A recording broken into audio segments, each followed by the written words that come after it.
Welcome to Cancer is Curable Now. I'm Marcus Freudenmann, your host, and today we have a slightly different setup because I just finished a session with a client. A young lady came to me. She has a very big tumor here in her face and she was overseas in Germany for treatment and she just came back. And we went through the process of emotional healing. And many of you who have read my book, LifeSpark, which covers quite a number of different aspects that we use in this field of emotional healing, she approached me for a consultation, said, Marcus, I would like to know the purpose of my disease. I would like to know why I had it and what I actually, why I attracted that into my life. There must be a reason. And I said, well, it's not a problem. We just go through the 7 chapters. And as you can see, there is 7 chapters here behind me that I usually take everybody through so that they can understand the concept of, why they attracted such a problem into their life and actually what they gained from it. And what I would like to explain you first is a very simple concept. Like everything is based on duality. And let's just look, at a magnet.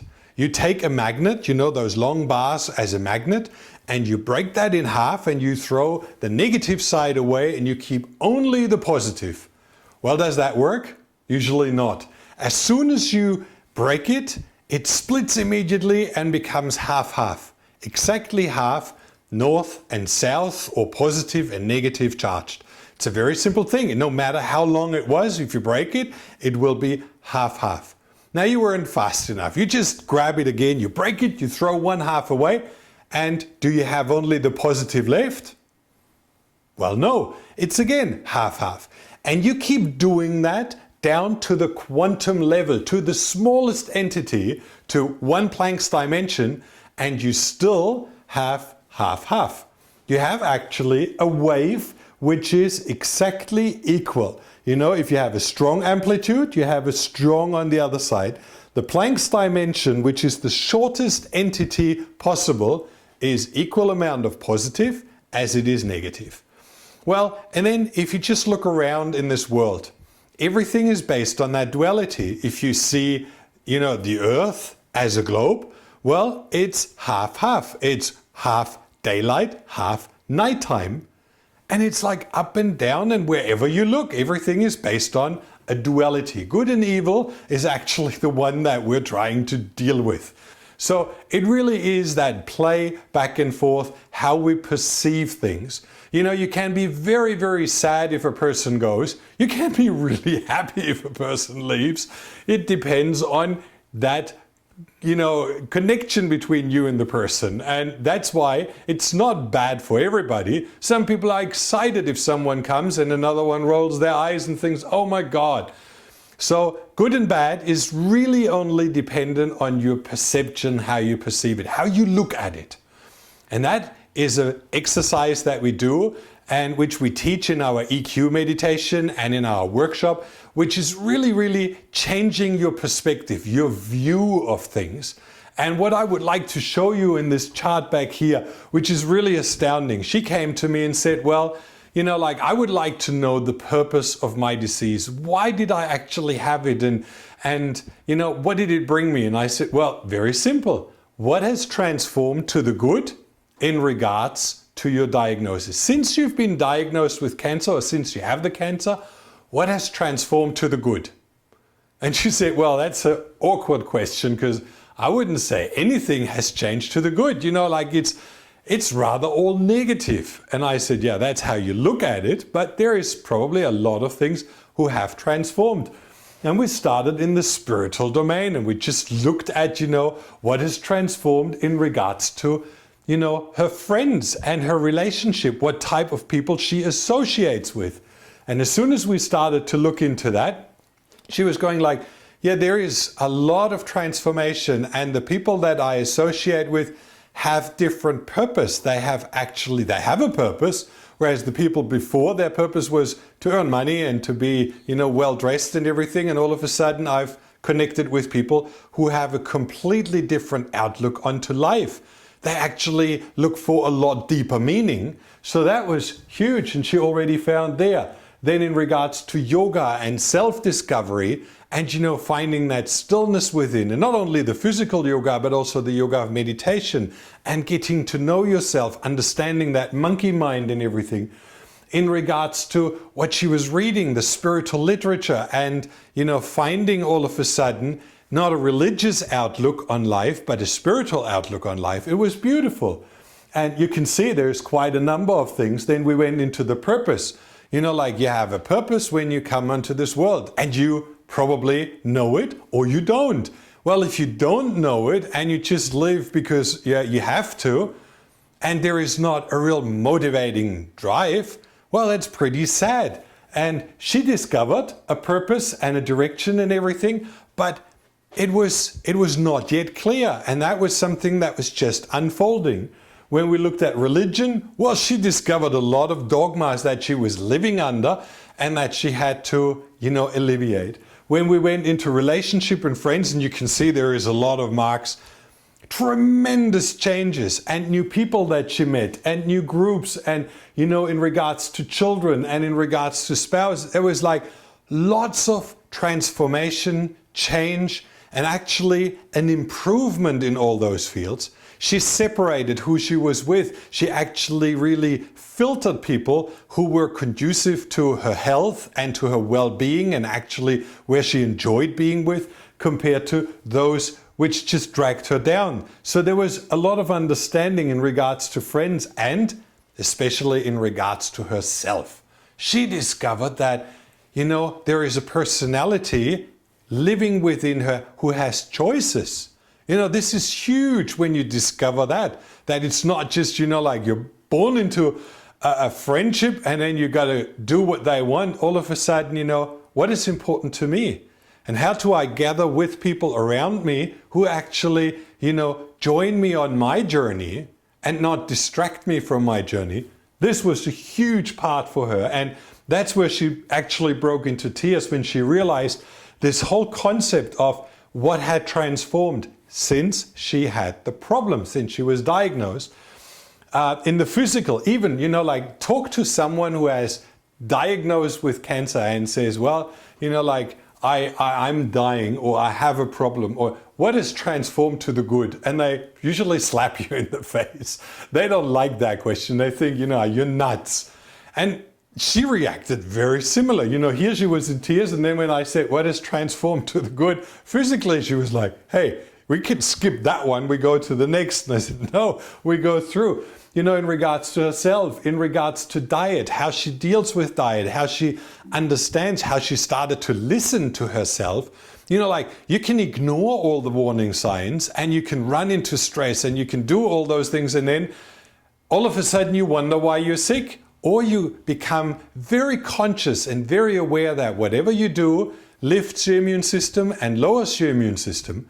It's, you become conscious of who you are and how you function in regards to a diet, in regards to exercise, how it actually transforms your whole life if you start that detox process, if you start that movement. Then when you go into balance, balancing extremes in life, coming to that stillness of the mind, having some leisure time, but also having some exercise time, and how that balance actually leads to better sleep and all those things. There is huge. And then we go into consciousness, and consciousness was actually, again, it's always like when you come down the list and you've discovered a lot about yourself, and you come then to the final part. Again, she broke out in tears when she realized how her whole consciousness about herself and about life and everything had completely transformed. Then we went into mental, and I think it's pretty obvious when you have cancer you start learning a lot, and what you read and what you research and where you go. Then research here, we separated that, and then experience. One of the greatest things almost every single cancer patient has is experience. They get to know people in a very different way. Like when we traveled from clinic to clinic, when you meet 100 doctors and you see their points of view and their opinions and where they are stuck and where they tell you half the truth, where they have, grabbed onto one little entity and they're selling that and they're promoting that and have completely ignored all the rest. it makes you very experienced. You realize those things. Whereas when you come new into this field, it's, that might sound very true. Like there is plenty of studies out there about protein which are completely out of whack. They're wrong. And others about diet, completely out of whack. And to bring that into an experience where you really know, where you really understand, and where you see all the contributing factors and you don't isolate, where you see the whole, well, that's a huge lesson. And that was where she was really at. Because being in Germany, having learned many things and seen different clinics and different approaches, she was blown away. And that experience is something that no one give you without you actually learning it and understanding it and realizing it. You need to become familiar with different themes and subjects in that field.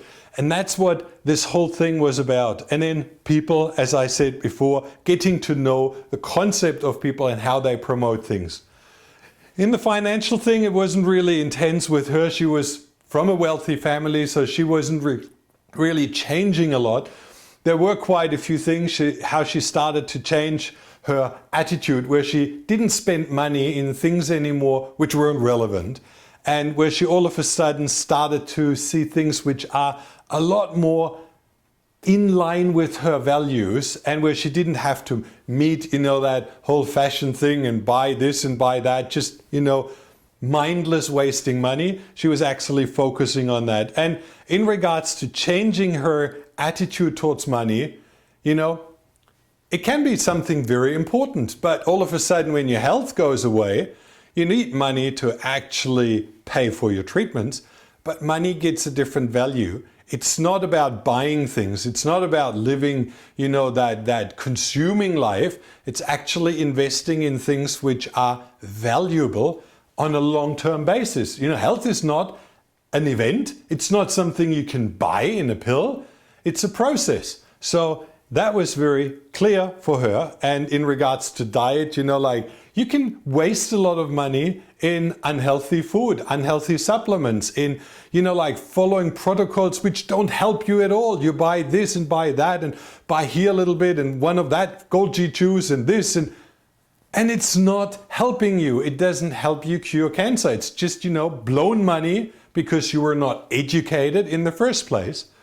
And then we have the social field. And as you can see, this was for her one of the main keys. When we started to just ask about this piece here, leadership, and I usually take people through, where do you make a difference with what you have learned? And tell me the people and the groups that you start to influence with her knowledge. It was mind-blowing. She started to rattle on, and I think we could have, in the end, we just made, lines per groups, not per people anymore, because the issue is when you start to understand something, and this should have been a lot here in Vocation. We gave up here, she was exhausted, and we had reached more than what she wanted. She was actually in a state of calm, quiet. She knew, she understood, she realized why this thing had happened in her life. And this was one of the main elements, she had no vocation. She was just living life on, like everybody else, chasing the new iPhone and having this and having the new car and doing this. And when it hit her, it actually brought her into a complete new field of self-awareness, of self-consciousness.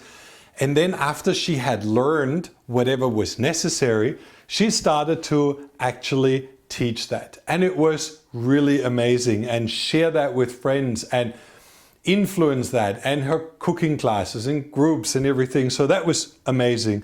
And that was also part of the change here in Vocation. She dropped out of the work she didn't like, and that was never really fulfilling, and starts now with blogging and setting up little business and education. And she's one of my best affiliates. She promotes the movie very well. And it's really something, when you clear life, when you clear up all those old things that you think you are supposed to do, but they don't fulfill you and they don't make you happy, well, life can be pretty dragging. And that's what came through with her. And it was, she was sitting there with a lot of spark. There was still a bit of tumor left and she has to continue the process. It's not over. But on the other side, when we asked, I said, do you want me to ask what's the blessing that it's not gone? She said, no, you don't need to. I really get it. I would be very tempted to fall back into my old ways very fast because I still feel there is still a lot to do and it's quite life-changing. Just the dietary process for her was very huge. And so to actually keep going and to intensify, to actually connect better with herself was very clearly the answer. And it was amazing. And I've done this process now with hundreds of people. In the beginning, I thought it might be true for some, not for everybody. Some people won't have a benefit. It's not true. Every single person that we've been working with has an equal amount of negative, how they perceive, how bad they perceive this whole thing to be compared to the benefits. Now, there is people who take that disease quite lightly. They don't see it as such a problem. They won't have those huge benefits. Whereas those people who really, really go into this extreme trauma and fear, and they have on the other side an extreme benefit. And you will see that every single time. Like I can always say, the person with slight problems, they will have slight benefits. And you will never get the chart as full as you do it here. But if a person comes in completely devastated, lost, hopeless, helpless, you will see that there is huge amount in all areas. Sometimes one area is predominantly strong. And sometimes it's quite, like this one. Well, that was the last one and we had a long session. But like some of them aren't really as intense. And that's based on the person that is doing the process. Very simple. It will always be different reasons why you have the disease. It can be out of childhood, can be out of, present situations, it can be out of career issues, it can be out of your dietary process. Wherever you have the greatest benefit, that's where you had the biggest problem. And once you realize that, it's like we have said in the movie, that's when you have the treatment plan. As soon as you know where your biggest issue is and you start clearing that up and you start learning about that and you actually transform that area of life, all of a sudden you have a perfect treatment plan which helps you to overcome this disease. All right? Thanks a lot for joining. It was a slightly different setup today, a different theme, but I thought, I have to start sharing my greatest passion. And well, if you have any questions, if you have any comments, write them underneath. I'm very happy to start a long discussion about this subject.